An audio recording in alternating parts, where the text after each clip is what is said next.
मतगणना केंद्र के बाहर की हम बात कर लें तो बाहर में कोई प्रोटोकॉल नहीं है, कोई कुछ मानने को तैयार नहीं है। सारे लोग यहाँ पर खड़े हैं, एक साथ सैकड़ों की तादाद में लोग यहाँ पर पहुंचेंगे और यहाँ कोई उस तरीके की तैयारी नहीं दिख रही है। दिखावे के लिए मतगणना केंद्र के अंदर हो तैयारी की गई है, लेकिन बाहर जहाँ आम आवाम होते हैं, जहाँ कार्यकर्ता होते हैं, वहाँ पर ऐसी तैयारी पूरे चुनाव के दौरान कहीं नहीं दिखाई दी। जी बिल्कुल। तो पहली रियासत है बिहार जहां पर कोविड-19 पैंडेमिक के दरमियान इंतखाबात कराए गए और वोटों की गिनती भी आज होनी है।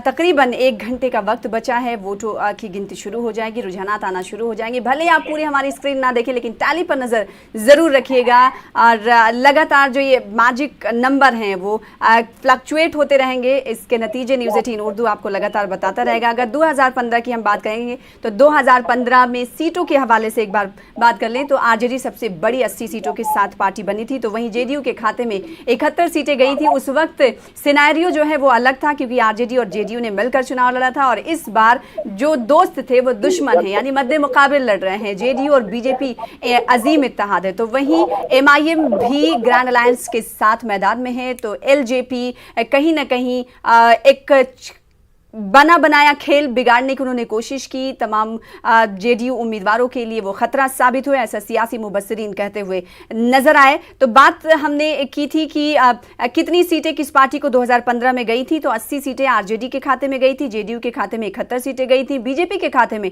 53 सीटें गई थी, तो वहीं कांग्रेस ने 27 सीटें जीती थी और एलजेपी को 2 सीटें मिली थी। तो ये 2015 का सिनेरियो हो रहा। इस बार की तस्वीरें क्या होगी, आपको इंतजार करना होगा। न्यूज़ 18 लगातार बिल्कुल जाहिर सी बात है कि 2015 में तस्वीर बिल्कुल अलग थी और उस वक्त सियासी माहौल भी अलग था। इस बार सियासी माहौल बिल्कुल अलग है। इस बार बिहार की क्या कुछ तस्वीर होगी इसे भी हम समझने की कोशिश करेंगे, लेकिन उससे पहले सियासी पार्टियों के नुमाइंदों का क्या कुछ कहना है, लीडरान का क्या कुछ कहना है, क्या कुछ उनके दावे हैं, उन्हें भी हम सुन लेते हैं। बिल्कुल जय जय है कांग्रेस का, कांग्रेस गठबंधन का।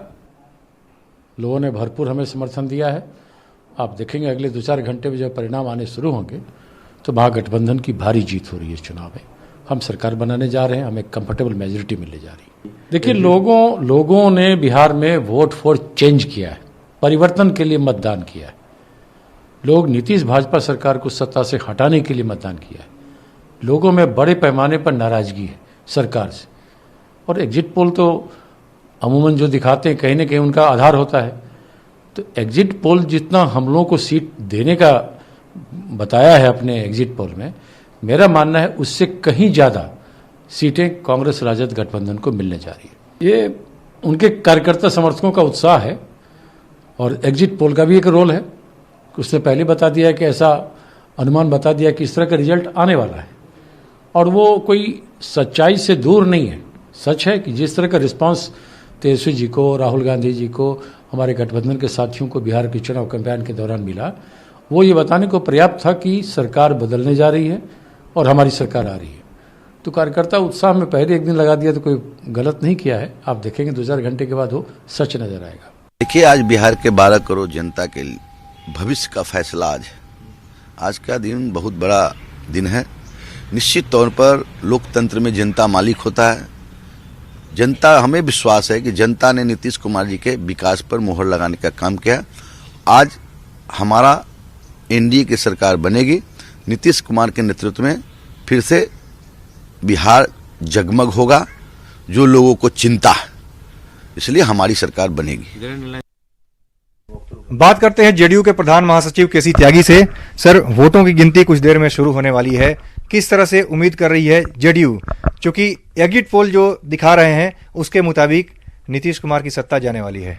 एग्जिट पोल एग्जैक्ट पोल नहीं है।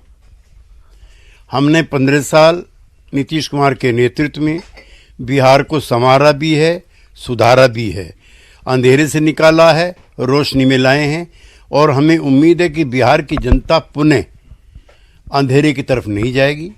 इसलिए हम एनडीए स्पष्ट बहुमत प्राप्त करेगा और फिर और अधिक उत्साह, उमंग और चाव के साथ नूतन और नवीन बिहार बनाने के हम अपने इरादे और संकल्पों को पुनः दोहराएंगे।